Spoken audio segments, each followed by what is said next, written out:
MA M.Ed qualification है मेरी और मैंने DPP under district programme education में लेक्चरर पद पर मैं 35 साल से यहाँ कैथल शहर में रह रही हूँ। देख रहे हैं कि यहाँ पे हमारी गलियों में सफाई की व्यवस्था नहीं है, कहीं कहीं लाइटें नहीं हैं और हमारी महिलाएं भी सुरक्षित और आवारा पशु इधर उधर घूमते रहते हैं। तो कोई कुछ भी काम नहीं करा इन्होंने, सब जनता के काम अधूरे पड़े हैं। जैसे सबसे पहले तो हम पार्किंग व्यवस्था करेंगे।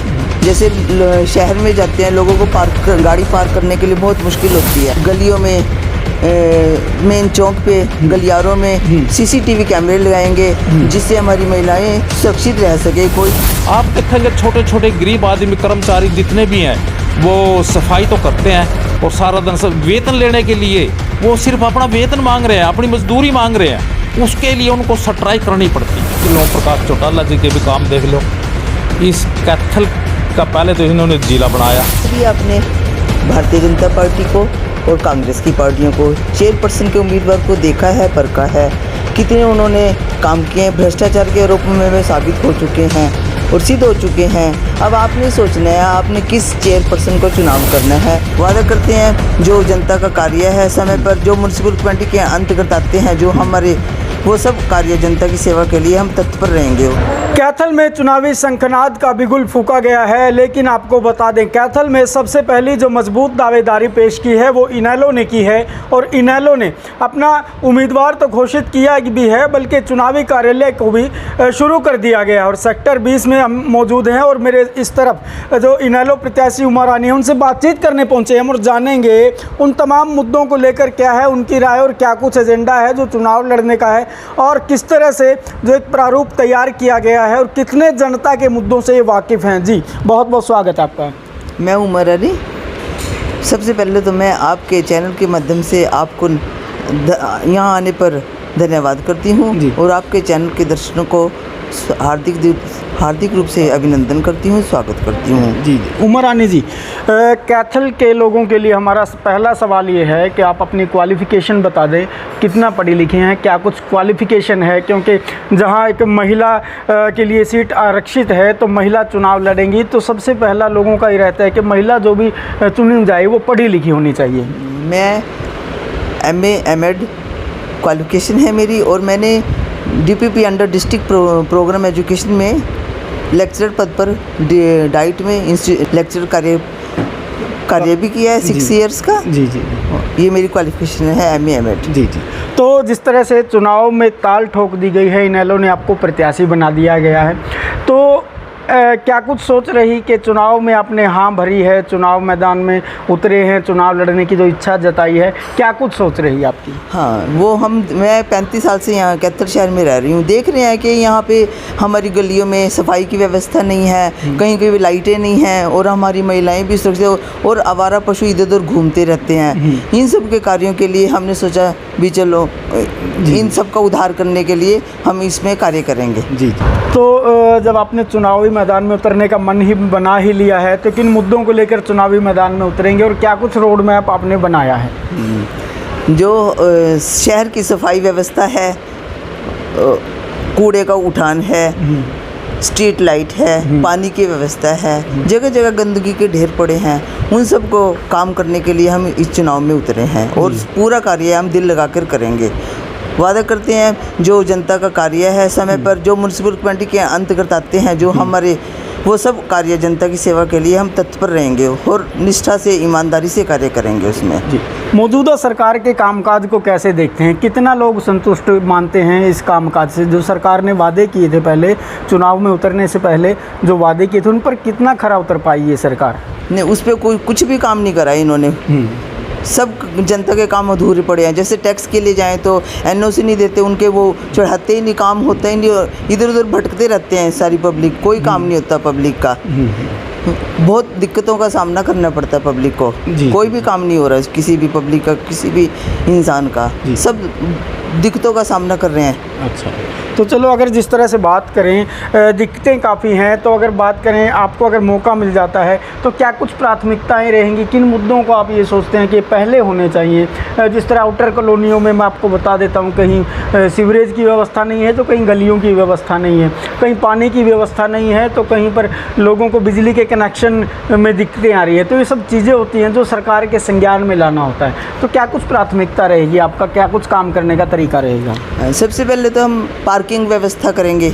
जैसे शहर में जाते हैं, लोगों को गाड़ी पार्क करने के लिए बहुत मुश्किल होती है। आवारा पशुओं के लिए बनाने का एक स्थान बनाया जाएगा। और जो महिलाओं के लिए जगह जगह में असुविधा है, गलियों में, मेन चौक पे, गलियारों में सीसीटीवी कैमरे लगाएंगे, जिससे हमारी महिलाएं सुरक्षित रह सके, कोई भी उनको परेशानियों का सामना न करना पड़ सके। जी। तो ये जो मुद्दा उमा रानी ने उठाया है, उस मुद्दे को मैं थोड़ा सा और बारीकी से समझा दूं आपको कि पहले एक कवायद शुरू हुई थी कि शहर में सीसीटीवी कैमरास होने चाहिए। भाई कोई भी अगर गलत मंशा का व्यक्ति किसी वारदात को अंजाम दे देता है तो सीसीटीवी कैमरास होने से उसकी पहचान हो सकती है और उन लोगों पर अंकुश लगाया जा सकता है। एक बड़ा प्रभावशाली कदम है और एक अच्छा रोड मैप उमा रानी की ओर से बताया गया है, जो बेहद अच्छा काम भी होगा। तो सतीश गर्ग जी हैं जो इनेलो के पदाधिकारी भी हैं, समाज सेवी भी हैं और कैथल में एक अच्छा इनका नाम है। तो सर बहुत बहुत स्वागत है आपका। सबसे तो पहले तो मैं आपके चैनल के दर्शकों को शुभकामनाएं देता हूं और मेरे निवास आने पर आपका मैं स्वागत करता हूं, अभिनंदन करता हूं। गर्ग साहब, जिस तरह से इनेलो ने सबसे पहले अपनी प्रत्याशी की घोषणा की है और वो आपकी पत्नी है, सबसे पहले तो हमारे चैनल की ओर से आपको बहुत बहुत शुभकामनाएं से। धन्यवाद जी। गर्ग साहब, कैसे देखते हैं इस चुनाव को, जहां सरकार जो भाजपा की है लेकिन चुनाव हो रहा है? कहीं ना कहीं लोगों को ये रहता है कि सरकार भी है और चुनाव भी है, तो ये दो बातें होती हैं, उसको सोच करके आदमी अपना मत देता है। तो इनेलो किन एजेंडों को लेकर मैदान में उतरेगी? इनेलो का बिल्कुल स्पष्ट नीति है, स्पष्ट दृष्टिकोण है। इनेलो ने हमेशा, चाहे चौधरी देवीलाल का राज रहा हो, चाहे चौधरी ओम प्रकाश चौटाला जी का रहा हो, उन्होंने हमेशा जनता के हित में नीतियां बनाई हैं। आज जितनी भी नीतियां जन कल्याणकारी नीतियां हैं, वो सारी चौधरी ओम प्रकाश चौटाला, चौधरी देवीलाल, उन्हीं के द्वारा ही बनाई गई है। जितनी भी सरकारें पीछे आई हैं, चाहे वो बेरोजगारी भत्ता हो, चाहे वो जच्चा बच्चा की योजना हो, चाहे सुकन्या योजना हो, चाहे पेंशन की योजना हो, चाहे एजुकेशन की बहुत बढ़िया व्यवस्था हो, वो चौधरी देवीलाल और चौधरी ओम प्रकाश चौटाला जी ने की है। चौधरी देवीलाल जी का एक ही सपना था, प्रदेश की पूरी जनता को रोजी रोटी, मकान, कपड़ा मिले और अच्छी चिकित्सा मिले, अच्छा स्वास्थ्य मिले और प्रत्येक घर में रोजगार हो। जी, तो अगर बात करें, ये जो आपने बातें की हैं, ये बातें अक्सर लच्छेदार भाषणों के रूप में हमने भाजपा की सरकार बनने से पहले सुनी थी। सरकार बन गई भाजपा की, लेकिन लोग अभी भी उन्हीं बातों को याद करते हैं कि मुद्दे मुद्दे ही रह गए। तो धरातल पर कितना काम हुआ मानते हैं आपकी दृष्टि से? सरकार कितना काम कर पाई? बिल्कुल, आपने बहुत बढ़िया प्रश्न किया है। भाजपा सरकार में आने से पहले जनता से जो वादे किए थे, वो सारे झूठे वर्ग लाकर जनता से वोट तो ले लिए। हम किसानों की आय दुगनी कर देंगे, विकास के कार्य करेंगे और हर 6 करोड़ आदमियों को रोज़गार देंगे। ना तो रोज़गार दिया, रोज़गार देने की तो बात अलग है। जो लगे हुए टीचर हैं, लगे हुए डॉक्टर हैं, लगे हुए कर्मचारी हैं, उनको हटाया जा रहा है और नई नई योजना लेते हैं। जहां मिनिमम वेतन 20-21 हज़ार रुपये निर्धारित किया गया था, अब एक कौशल योजना लेकर आए हैं, वहाँ उनका वेतन और कर दिया। उस योजना के अंतर्गत लियाकर ये बेरोज़गारों के साथ बड़ा धोखा की है ये। मैं आपके मंच के, आपके चैनल के माध्यम से कहता हूँ, इस सरकार को चेता दो कि भी चौधरी ओम प्रकाश चौटाला, चौधरी अभय सिंह चौटाला ये जनता के बीच में लगातार जाएंगे और जनता को इन पर इतना दबाव बनाएंगे ताकि ये कौशल योजना को वापस ले सकें। जी। तो जिस तरह से बात करें, जो बात है चुनावी मुद्दे रहते हैं, लेकिन सबसे बड़ी बात है कि जो जिन लोगों से हम बात करते हैं वो जनता के मुद्दों से कितना जुड़े हुए हैं, इस बातचीत में आपने समझ लिया होगा। लेकिन सबसे बड़ी बात ये रहती है सर, जो शहर का चुनाव है उस चुनाव में जो शहर के मुद्दे, उन मुद्दों से कितना वाकिफ़ हैं। तो शहर के बारे में बताएं भाई, क्या कुछ ऐसा आपको लगता है कि ये कामकाज होने चाहिए थे, अभी तक हुए नहीं हैं? 2014 में ये सरकार ने वादा किया था, हम स्वच्छता अभियान भी चलाया था इन्होंने, बार बार स्वच्छता अच्छी बात है, स्वच्छता होनी चाहिए। आज आप एक इन्होंने बात चलाया था गौ माता की, हिंदू धर्म के प्रति इन्होंने बड़ी आस्था दिखाई थी भी गौ माता होनी चाहिए, उसकी रक्षा करनी चाहिए। अब स्वच्छता के लिए तो आप देख लो, हर गली के अंदर टूटी फूटी पड़ी हैं, पानी का सीवर का पानी निकल रहा है और कोई स्वच्छ पानी की व्यवस्था नहीं है, कोई गलियों का रिपेयर नहीं हो रही, नई गलियां नहीं बनाई जा रही है, टूटी फूटी गंदगी चारों तरफ, शहर में गंदगी ही गंदगी पड़ी है। आप किसी भी मोहल्ले में चले जाओ, शहर में किसी भी गली में चले जाओ, चाहे हॉस्पिटल हो या स्कूल हो या बाज़ार हो, सारी जगह गंदगी पड़ी है। और गंदगी जब होगी तो बीमारियां फैलेंगी, तो बीमारी फैलने से हमारा स्वास्थ्य खराब होगा, फिर लोगों की जेब भी ढीली होगी। इसका जिम्मेवार कौन है? ये भाजपा जिम्मेवार है। और आज इस सरकार ने एक बहुत बड़ी लूट मचा रखी है, जो ये कंपनियों को ठेका दे रखा है, जो ये कंपनियां बिठा रखी है कार्यालयों में, इनकी हम ये कह सकते हैं भी एक तो लूट होती है अज्ञानता की वजह से, एक होती है जानबूझ के। अज्ञानता तो हो नहीं सकती, क्योंकि जो कर्मचारी वहाँ बैठे हैं वो काम करते हैं, या तो वो सॉफ्टवेयर ख़राब है। आपने 10-10 साल हुए वहाँ कमेटी में, नगर परिषद के अंदर टैक्स जमा करा रहे हैं, आपका टैक्स आपके अकाउंट में नहीं जा रहा, आपकी आईडी में नहीं जा रहा। लोग वहाँ फिर बाहर जाते हैं, वो कहते हैं अभी ऑब्जेक्शन लगवा के आओ। वो पहले तो वो ऑब्जेक्शन लगवाने के 100 रुपये लेता है, फिर टैक्स जमा जो टैक्स होता है वो सीधे दिखाता है। 15-15, 20-20 दिन हो गए, मैंने खुद दिया, मैंने 20 दिन प्रार्थना पत्र दे रखे ईओ के नाम, वो टैक्स ही नहीं चढ़ा। जब टैक्स नहीं चढ़ा तो मैंने दोबारा फिर नो ऑब्जेक्शन लगा के और कुछ पेड कराया, कुछ उन्होंने एडजस्ट किया उसमें। मतलब कितनी लूट मचा रखी है। एक तो टैक्स जनता से टैक्स ले रहे हैं, उधर से सफाई नहीं कर रहे, उधर से लोगों को अपने काम करवाने के लिए किसी भी प्रकार का काम हो वो नहीं हो रहा जनता के अंदर। और इस शासन प्रशासन में कर्मचारियों का कोई भी तालमेल नहीं है, यानी कि सरकार का कर्मचारियों पर नियंत्रण नहीं है। नहीं, नियंत्रण तो हम ये नहीं कह सकते, ये सरकार जो कर्मचारियों का शोषण कर रही है। क्योंकि कर्मचारी तो जब अपनी सेवाएं देगा उसके बदले वेतन लेगा। जो आदमी 7-8 घंटे ड्यूटी देगा, सुबह अपने घर से आएगा तो वो ड्यूटी करता है, तो उसको समय पर वेतन भी मिलना चाहिए, क्योंकि उसके पीछे उसका परिवार है, वृद्ध माँ बाप हैं, उसके बच्चे हैं, उसको ने स्कूल की फ़ीस भी देनी है, अपनी दवाइयों का खर्चा है, अपना राशन पानी भी लेना है उसने, तो कैसे काम करेगा? आप देखेंगे छोटे छोटे गरीब आदमी कर्मचारी जितने भी हैं वो सफाई तो करते हैं, और सारा दिन वेतन लेने के लिए वो सिर्फ अपना वेतन मांग रहे हैं, अपनी मजदूरी मांग रहे हैं, उसके लिए उनको स्ट्राइक करनी पड़ती है। जी जी जी। तो जिस तरह से ये मुद्दा बड़ा अहम मुद्दा है और काफ़ी समय से ये लोग अपनी मेहनत का मेहनताना यानी कि मजदूरी लेने के लिए भी उनको धरना देना पड़ता है। कि किस तरह की व्यवस्था है उसको आप समझिए, और इस बात से आप ये भी समझ लीजिए कि जो जनता से जुड़े हुए मुद्दे हैं उनको कितना बारीकी से समझते हैं। और जो कर्मचारी हैं, जो लोग कैथल के निवासी हैं, वोटर भी हैं, कर्मचारी भी हैं, तो उनके मुद्दों को कितना गंभीरता से सतीश गर्ग ले रहे हैं, ये भी समझने वाली बात है। तो सर अगर बात करें जो आगे आगामी चुनाव है उसके लिए क्या कुछ कहना चाहेंगे कैथल की जनता को? मैं ये कहूँगा जी, आप इतिहास देखें, चौधरी देवीलाल जी के शासन को याद करें, चौधरी ओम प्रकाश चौटाला जी के शासन को देखें।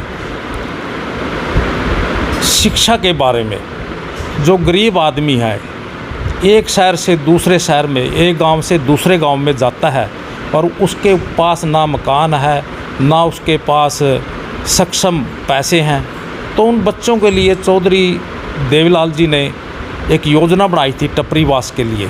कोई भी गरीब बच्चा हो जो भी स्कूल में भेजेगा उसको डेली प्रतिदिन 1 रुपया मिलेगा। ये चौधरी देवीलाल जी ने लागू करी थी। और उसके बाद वो जब तक शासन चलता रहा तब तक चलता रहा। बेरोजगारी भत्ता भी उसी टाइम दिया गया। और जो पेंशन योजना थी, पेंशन योजना के बारे में ये कहते थे कि भी पेंशन योजना तो ये लागू ही नहीं कर सकते कांग्रेस वाले। उससे पहले मुख्यमंत्री जी बंसीलाल थे और चौधरी देवीलाल जी चुनाव से पहले ये कहते थे अगर हमारा राज आया तो हम कर्जे भी माफ़ करेंगे, क्योंकि जनता है जो कर्ज़ों के नीचे दब चुकी है। हम कर्जे माफ़ करेंगे और बेरोज़गारों को बेरोज़गारी भत्ता देंगे और वृद्ध को सम्मान के रूप में, चाहे वह विधवा हो, चाहे वृद्ध हो, चाहे अपंग हो, उन सब को सम्मान के रूप में एक पेंशन देंगे। चौधरी देवीलाल जी ने जब 1987 में शपथ ली, पहले दिन ही कुर्सी पर बैठते हुए कर्जा माफ़ किया गरीबों का। उसमें सभी प्रकार की वर्ग जातियाँ आ गई। यही नहीं है कि भी कोई किसी स्पेशल का माफ़ किया हो। तो इन्हीं कल्याणकारी जितनी भी योजना है ये इनेलो पार्टी ने शुरू करी थी और इसी मुहिम में आगे भी लगातार इन योजनाओं को आने वाले समय यदि इनेलो की सरकार आती है तो स्पष्ट रुख है चौधरी ओम प्रकाश चौटाला जी का। जो 60 वर्ष से महिला की आयु है कम है उसे 1500 रुपये प्रति माह दिया जाएगा। जो बेरोजगारी भत्ता है वो 20,000 रुपये दिया जाएगा प्रत्येक बेरोजगार को। और यदि पेंशन वृद्ध करनी हमारा शासन आ जाता है तो वृद्धों को, अपंगों को और विधवाओं को ये सम्मान के रूप में 10,000 रुपये प्रति माह दिया जाएगा। तो इसी क्रम में हम बातचीत करेंगे इनेलो समर्थित उम्मीदवार के यहाँ हम हैं, तो पूछ लेते हैं कि इनेलो के कार्यकाल में या ओम प्रकाश चौटाला ने कैथल में क्या कुछ कामकाज किए हैं। तो सर क्या कुछ ऐसे कामकाज हुए इनेलो की ओर से या फिर चौटाला साहब की ओर से कैथल के लिए? चौधरी देवीलाल जी के कार्यों को तो मैंने आपके सामने स्पष्ट रूप से वर्णन कर दिया। अब चौधरी ओम प्रकाश चौटाला जी के भी काम देख लो।